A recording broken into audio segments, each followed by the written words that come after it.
सवाल एफपीडी के लिए। सबसे पहले दीदी से पूछना चाहेंगे कि जब भी कभी आप सोचते हैं तो आप दिल की मानना पसंद करते हैं या दिमाग की? मैं मेडिटेशन करके जो मेरा पहला थॉट आता है मैं उस पे चलना करती हूँ। मुझे लगता है कि वो सोल की शायद आवाज़ होती जी है। जी हाँ शायद जी। नहीं, पक्का होता हाँ जी। तो दिमाग और शायद दिल फिर भी गलत कर हो देगा। सकते हाँ हैं, जी। हो सकते हैं। तो मेडिटेशन के बाद जो पहला थॉट आता है वो उसकी गुरुजी, इस जवाब ने मेरा जो आपसे सवाल था वो यही था कि दिल की सुननी चाहिए दिमाग की। मेरे ख्याल से जरूरत नहीं है अब, क्योंकि आप अगर मेडिटेशन करते हैं तो आपके अंदर की जो आवाज़ है वो क्योंकि- आत्मिक आवाज़ है। क्योंकि पापा जी ने तो ये सिखाया हुआ है। हाँ बेटा, हाँ जी। बिल्कुल। गुरुजी, एक सवाल ये है कि एफडीडी की रुचि किसमें है?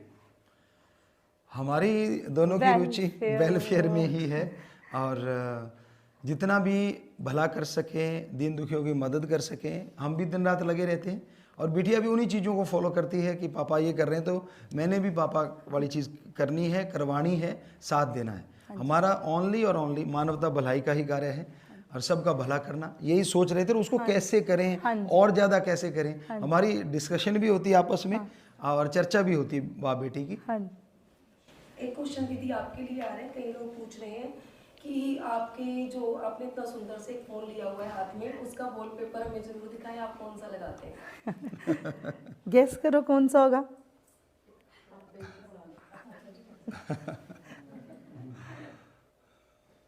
ये तो गैस करना बड़ा आसान है। बेटी बाप का ही लगाती है और बाप भी गुरु हाँ जी। और माँ भी हैं। हाँ जी।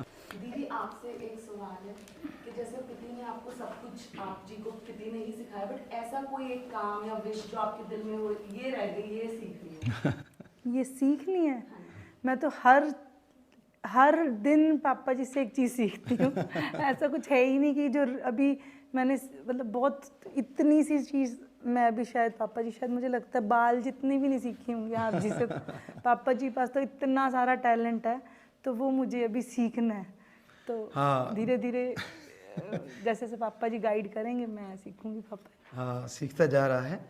और यही सच्चाई है कि बिटिया कह रही है कि वैसे बहुत गुण है इसमें, बहुत कुछ सीख चुकी है हमसे, लेकिन जो एज ए फादर भी अभी बहुत कुछ सीखती है। हाँ जी। और एज ए गुरु तो एक अलग चीज़ होती है, बहुत बड़ी चीज़ होती है। लेकिन एज ए गुरु भी ये सीख रही है कि हाँ पापा वेलफेयर वर्क करवाते हैं, ये मुझे भी करने चाहिए, दूसरों को भी करवाने चाहिए। और कई चीज़ें हमें भी सिखा देती, पापा आप खाना ये नहीं लेने, दादी अम्मा हम इसको बोला करते हैं। बिटिया होती है दादी अम्मा है अपने माँ बाप की भी, तो उसी तरह से ये भी पापा ये नहीं खाना। और जब लगे कि नहीं तो फिर कहती मुझे भूख लगी, पता होता है कि हमें कुछ देना होगा खाने को। तो मतलब बहुत सारी चीज़ें जानती है, साथ संगत को भी बोलती है कि हाँ पापा ने ये काम मानवता भलाई के, उनको फॉलो आप लोग किया करो, खुद भी करती है। तो ये चीज़ें जो इसका है कि एक शिष्य जो सीखना चाहिए वो सीख रही है। दीदी आपसे एक सवाल है कि जब पिताजी आपको कोई न्यू काम सिखाते हैं जो बहुत चैलेंजिंग होता है, तो आपकी क्या नर्वसनेस होती है, कोई डर लगता है या रिलैक्स होते हो कि पापा ही हैं हो जाएगा? मेरे को पहले जब कोई काम ऐसा होता है इतना बड़ा होता है तो पहले मैं पापा जी से घबराहट होती रहती है मुझे कि कैसे करूँगी, ये तो कैसे होएगा, मेरे से होएगा नहीं। तो फिर पापा जी पॉजिटिव करते हैं और बकअप करते हैं एक पापा की तरह, नहीं बेटा तू कर सकती है, हम तेरे पापा हैं, हम कराएंगे ना।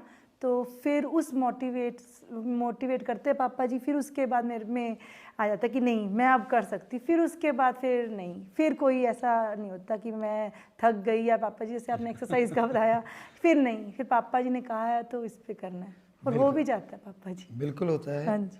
क्योंकि बचपन से ही मोटिवेट करते रहे हैं, तो अब इतना कॉन्फिडेंस आ गया कि हाँ पापा ने जो कहा है ये काम, और काम कौन से करने हैं, मानवता भलाई के करने, अच्छे काम करने, कोई अपना पर्सनल काम नहीं इसने कहना ना, हमें कोई इसका होता है।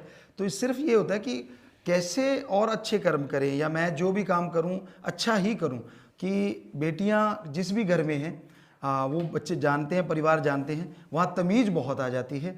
बेटियां तहजीब लेके आती हैं, तमीज़ सिखाती हैं, और बेटियां लक्ष्मी का रूप हमारे धर्म कहते हैं। तो हम तो यही कहना चाहेंगे कि घर घर में बेटी जरूर हो, बेटा भी हो, बेटा भी कम नहीं होता, कोई